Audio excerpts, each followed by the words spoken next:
Cheers, guys! English Rabisco here. And it's that time of year again. 2023 will soon be a thing of the past. It's crazy. This year has gone by so fast. And I know I've said this a million times, but so much has happened. It's definitely been an insane year for sure.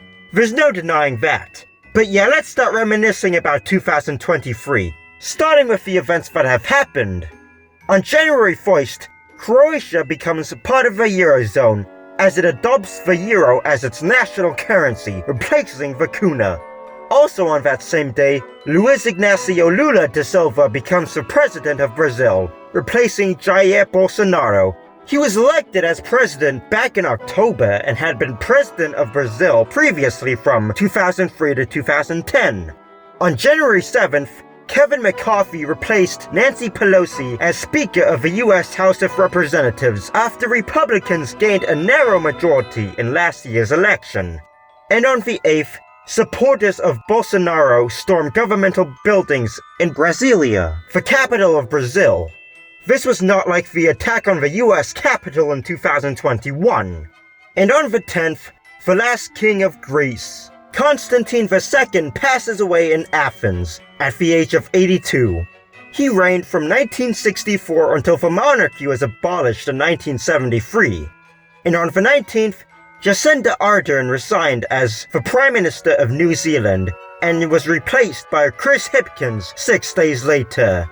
And on the 28th, a Chinese balloon, potentially a surveillance balloon, was detected over parts of Canada and the US. It was shot down on February the 4th, and this led to another cooling in China-US relations. Secretary of State Anthony Blinken postponed a trip to Beijing as a result. And on February the 6th, a massive earthquake struck western Syria and southern and central Turkey.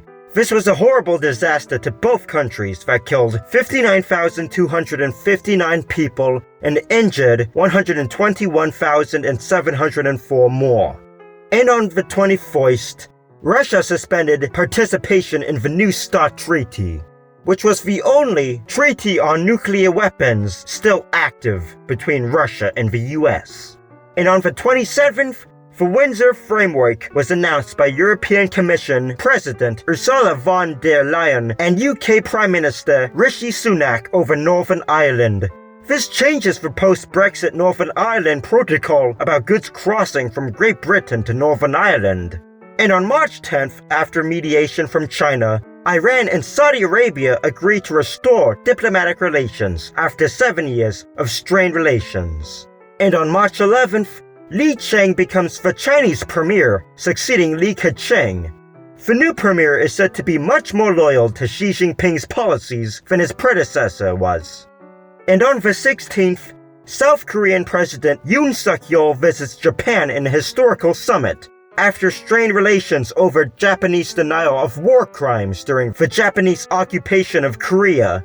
President Yoon isn't seeking reparations from the Japanese government and has made it an option that reparations will be paid by voluntary donations, which is controversial among Koreans. And on March 17th, the International Criminal Court issues an arrest warrant on Russian President Vladimir Putin after an investigation of genocide, crimes against humanity, and war crimes during the invasion of Ukraine. All members of the ICC are required to detain Putin if he enters the territory of the country. However, there are major countries that aren't members of the ICC like Russia, China, India, and the US. In early April, it was discovered that classified Pentagon documents had been leaked and were posted onto various social media sites. This was one of the largest classified document leaks in quite a while in American history. Many of these contained American intelligence information about the war in Ukraine, and this leak was traced back to Jack Teixeira, who was arrested. Also sometime in April, India surpassed China as the most populous country. China had traditionally been the most populous country in the world for quite a while. And on the 4th of April, the crew for Artemis II, which will be the first manned spacecraft since 1972 to the moon, was announced. The mission is a collaboration between the US's NASA and the Canadian Space Agency and is planned to be launched in November 2024. And on the next day, on the 4th, Finland joined NATO. Finland had been a neutral country ever since the end of World War II, but felt the need for security after the Russian invasion of Ukraine. Finland had applied to join NATO last year, but this was opposed by NATO member Turkey due to Finland's alleged support of groups classified as terrorist organizations by Turkey, but this objection was eventually lifted. And on April 15th, a civil war broke out in Sudan between the Sudanese armed forces and the Rapid Support Forces. This is a major blow to peace in Sudan and a transition to democracy that had been planned for Sudan. And on May 2nd, the Writers Guild of America went on strike, affecting the production of movies in Hollywood. This had a major effect on the movie industry in America. This strike lasted until late September. And on May 5th, COVID-19 is no longer considered a public health emergency by the World Health Organization. COVID infections are still happening, lots of them are too, but now the world is just learning to live with this virus, and it is probably going to be around as a regular disease for some time. And on May 6th, King Charles III was coronated in Westminster Abbey in London. He ascended to the throne last September after the passing of his mother, Elizabeth II, last September. And on May 14th, an election was held in Thailand for the House of Representatives. The Move Forward Party won the most seats. This was a good sign for democratic development in Thailand, as the party is a reformist party. Pedalum Jarunat should have become the Prime Minister of Thailand according to normal democratic parliamentary law, but the military with its influence gets to decide the Prime Minister.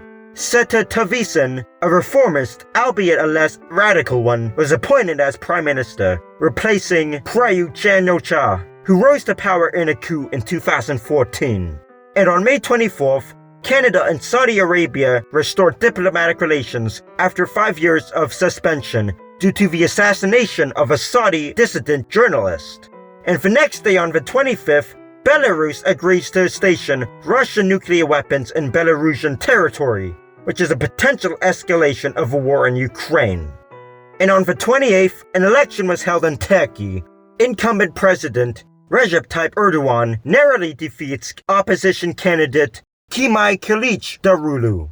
And on June 4th, Ukraine launched a counteroffensive to try to retake territories occupied by Russia during the war, mostly in the Donetsk and Zaporizhia oblasts. However, many have said that this has failed as of the end of the year, one of the reasons being weapons arriving too late to the Ukrainian armed forces. And on the 6th, the Kakhovka Dam in Kherson Oblast in Ukraine is destroyed, likely by Russian forces, which caused massive flood in Kherson Oblast, killing 58 people, and many others were displaced.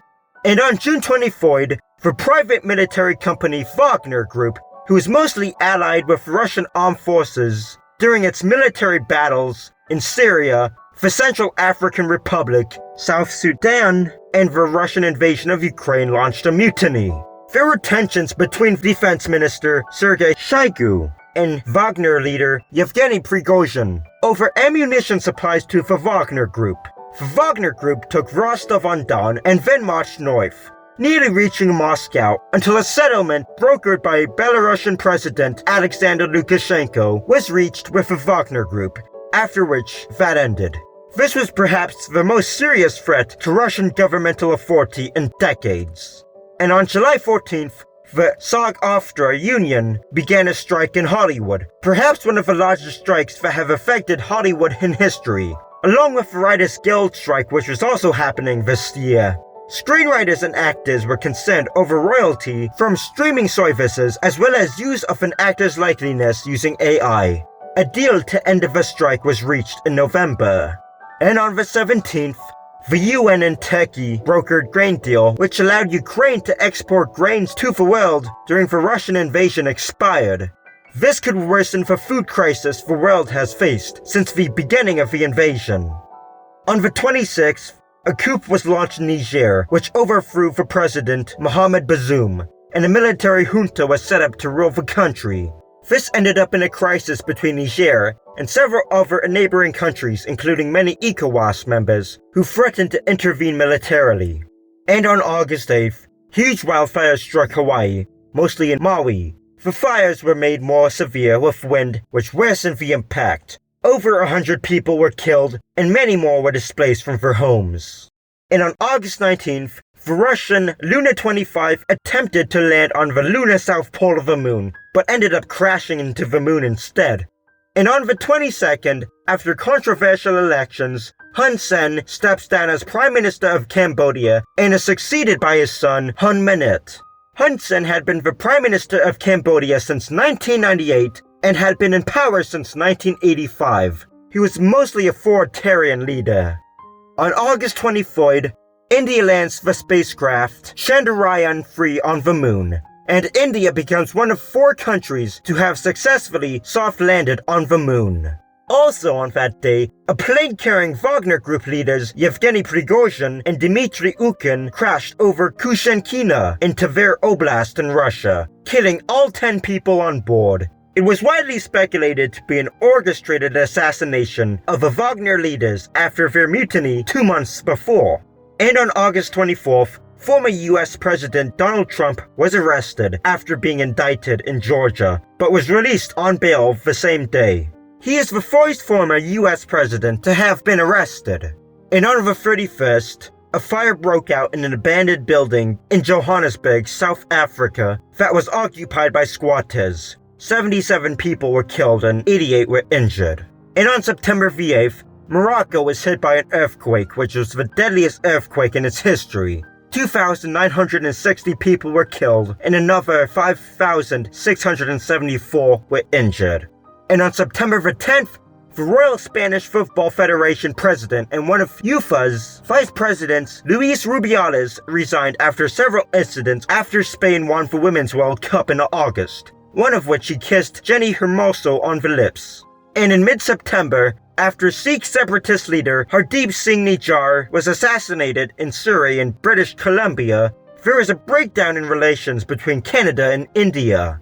The Canadian government alleged that India was connected to the killing, and India eventually accused Canada of protecting extremists threatening India's territorial integrity.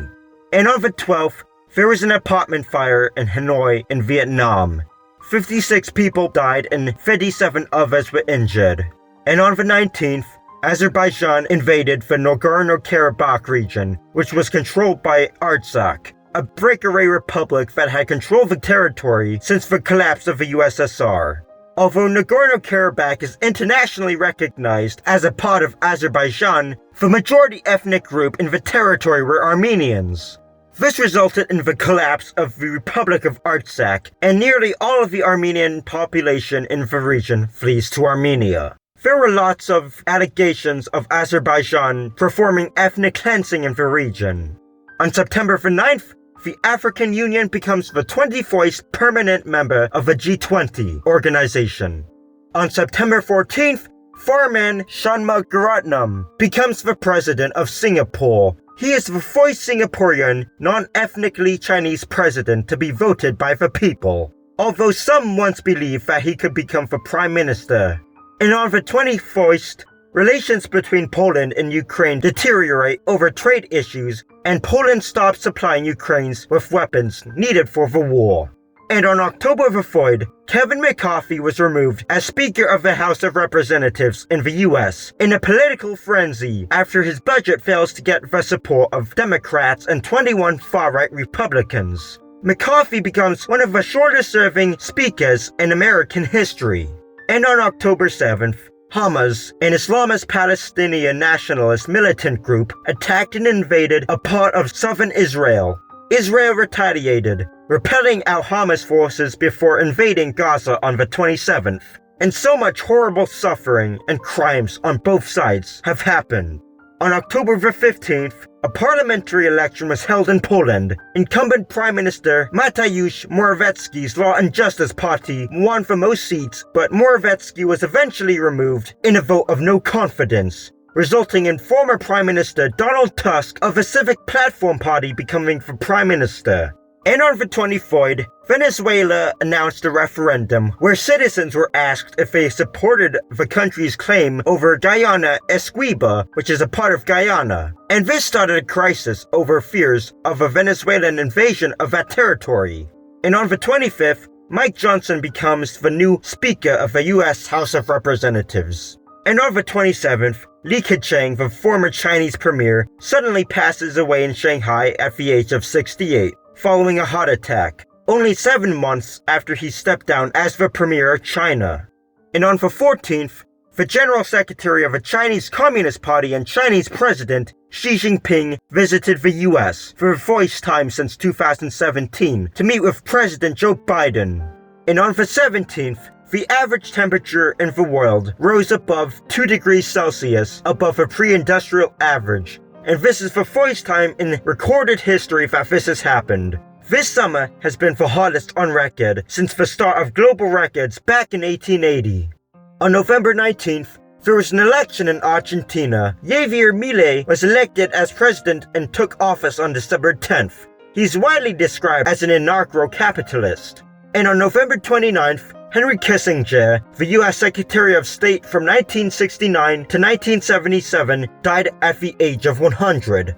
Although he made many achievements like getting the US out of the Vietnam War and helping establish diplomatic relations with PRC and more, he is a controversial figure. Kissinger gave the green light to the brutal Indonesian invasion of East Timor in 1975, directed the US bombings of Cambodia in 1970, supported Chilean dictator Augusto Pinochet after his coup in 1973, and assisted Pakistan as it committed genocide in Bangladesh as the country was fighting for its independence in 1971.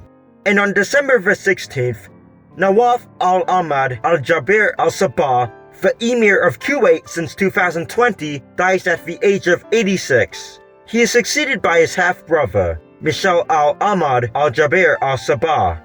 And on the 17th, there was a constitutional referendum in Chile. Voters rejected the proposed constitution. It was far more conservative than the leftist one that was also rejected by voters in last year's referendum. President Gabriel Boric says that he will not conduct another referendum. So the 1980 constitution passed during the Pinochet dictatorship era will still be in force. And on December the 18th, Pope Francis released a declaration allowing Catholic priests to bless same-sex marriages. This was praised by many Catholic organizations worldwide, but has also been criticized by more conservative Catholics.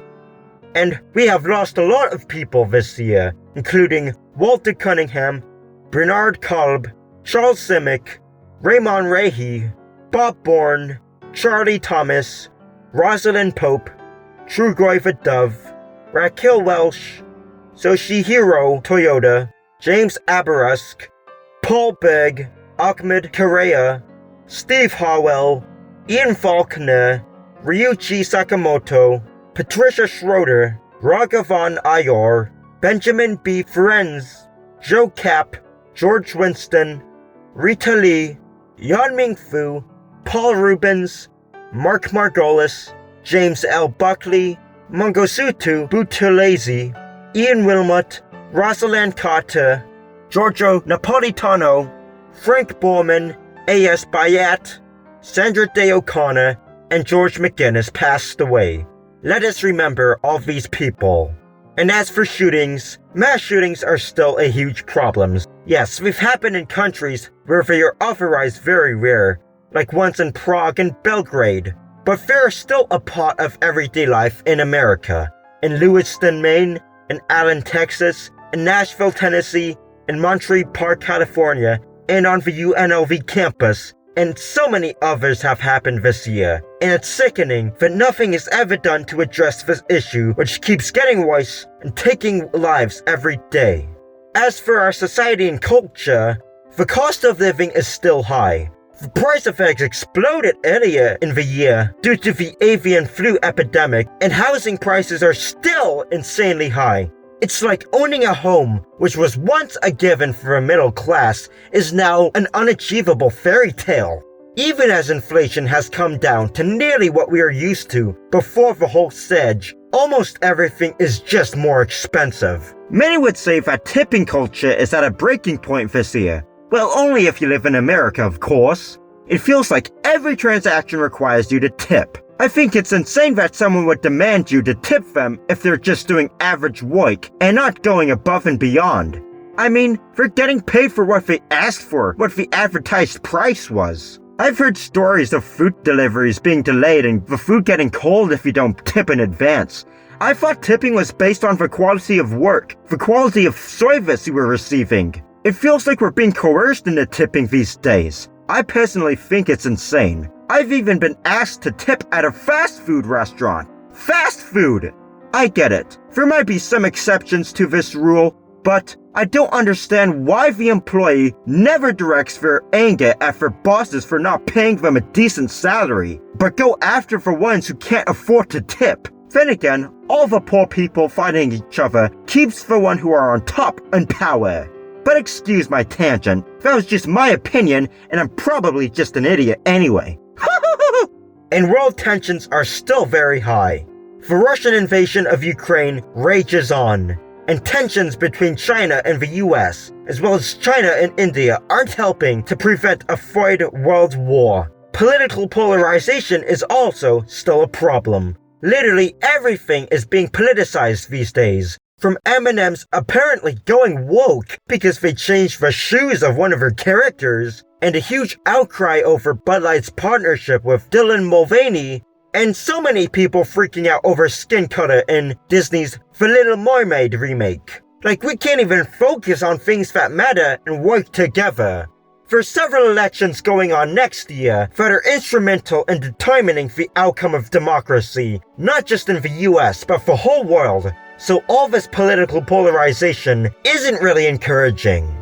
As for some cultural events, Taylor Swift's re-recording of her album 1989 was really popular, and she's probably the most popular musical artist this year. Her The Eras tour has been really successful, and she's even the Time Person of the Year. And even 15 years after it debuted, the Breaking Bad franchise is still popular.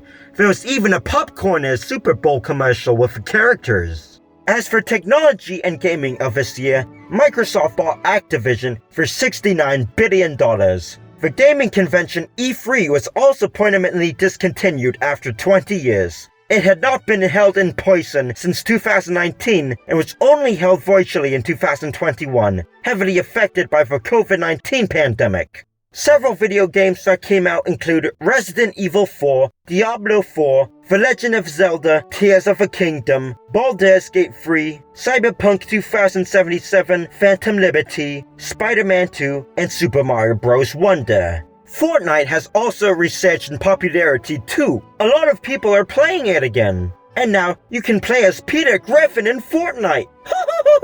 And after all the hype from last year, NFTs have fallen in value, showing themselves as the scam they are. Yeah, when people are so desperate, they'll start spending all their life savings to buy a picture of a monkey. And there are lots of lawsuits over these NFTs, and many celebrities have been called out for promoting them, including YouTubers like Logan Paul. TikTok has been banned in many US states and Canadian provinces over security concerns due to rising tensions between China and the US. Many states in America have banned TikTok on government-owned devices, while Montana has banned TikTok outright for all devices within the state. Also, the Chinese online shopping site Temu has blown up. You can't go anywhere on YouTube without seeing ads for it, or maybe your favorite YouTuber is being sponsored by them. The prices on these products are extremely cheap, and most of the stuff on there are either really poor quality or bootleg knockoffs. And this continues from last year, but Twitter has been run into the ground by its new owner, Elon Musk. The whole paying for checkmark thing has been quite controversial, and not to mention Twitter Blue, the subscription service, is being pushed so users can use once basic features. And Twitter is basically useless, mostly inaccessible if you don't have an account. Like, the latest tweets don't even show up on accounts if you don't view it with a Twitter account. And there's a limit on how much you can use Twitter in a day because of bandwidth issues. And Elon Musk has not paid rent for Twitter's offices, which has caused a bunch of its offices to be evicted. Yeah, the circus of the internet has gotten even crazier. Linda Yaccarino became the new CEO of Twitter, replacing Elon Musk, but he still has a lot of influence over it. In fact, Twitter was renamed to X on the 24th of July. Yeah, it looks like Elon Musk is nostalgic over his old X.com days back when he was young. Speaking of Elon Musk, he had quite a spat with Mark Zuckerberg of Meta, and it looked like the two might box it out. Such a thing never happened though.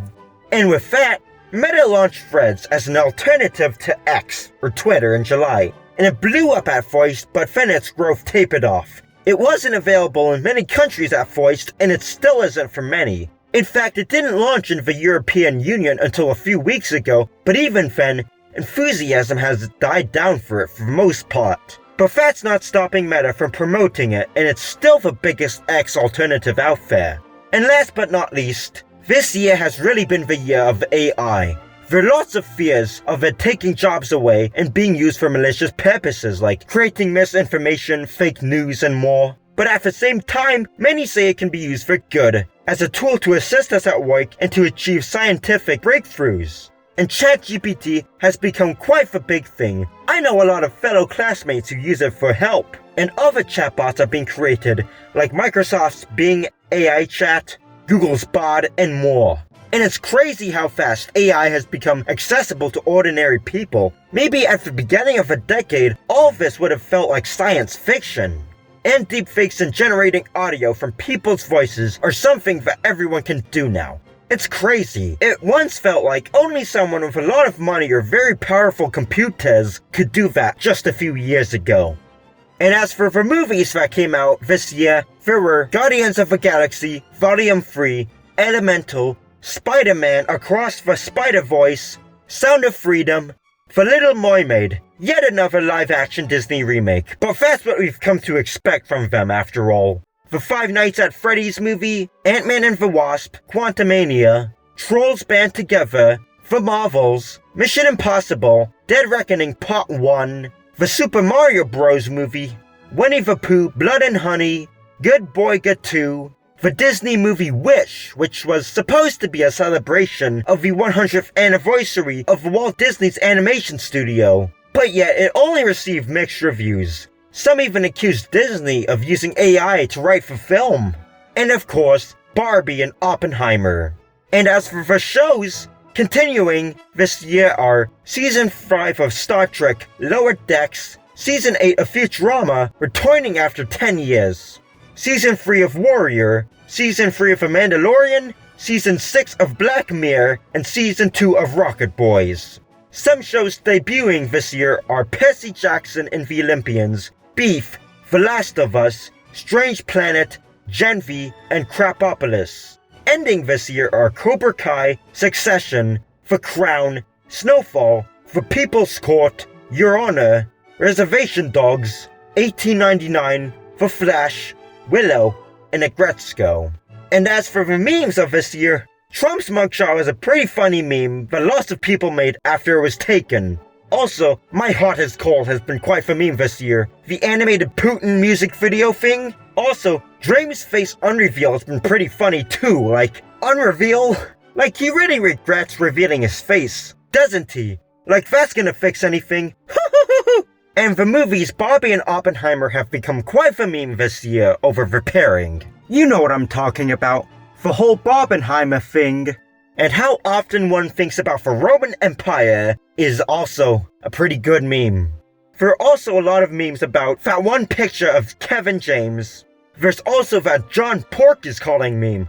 And it shit is nice in this place during this year whenever. That was also quite the meme too. The Leave Me Alone meme is also pretty funny.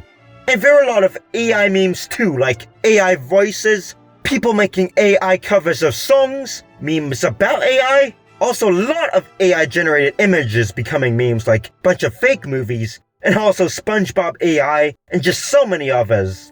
And there's also the Monday Left Me Broken meme. Another great song that did get a little ruined by the meme, but even if it's not on TikTok literally, it is figuratively. Man, I don't know what happens to the minds of people, those poor people who consume TikTok all the time. There's also Skidded Bee Toilet, and also the Grimace Shake, which was also quite the meme where people would die after drinking a Grimace Shake, or something bad would happen to them. And also the I Am scene from Good Doctor was also quite the meme too. The Biden Blast was also a really good meme this year. That was the best anime to ever come out, I'm telling ya. And how could we forget about 1, 2, buckle my shoe! To wrap things up, it's been another insane year. I can't help but think about the horrible and tragic events that have happened this year, but still, there is some good that has come from 2023, especially breakthroughs in science and technology that can be beneficial to the whole world. And this year, we have already seen traits that have defined this decade so far, and even as they wear away, which many of them definitely should, it will still leave a mark in the 20s. But now, 2024 is almost here. Let's wish for the best for next year, as this one nears its end, and look forward to what this new year can bring. And of course, let me sing you a little song. Should old acquaintance be forgot and never brought to mind? Should old acquaintance be forgot and old lang syne? For old lang syne, my dear, for old lang syne, we'll take a cup of kindness yet for old lang syne. Bye-bye! And here's to a better 2024 and a better year. May life be less crazy and less scary, and hopefully more fruitful, more optimistic, and more hopeful. So let's join as one and create a better year for all of us. Happy New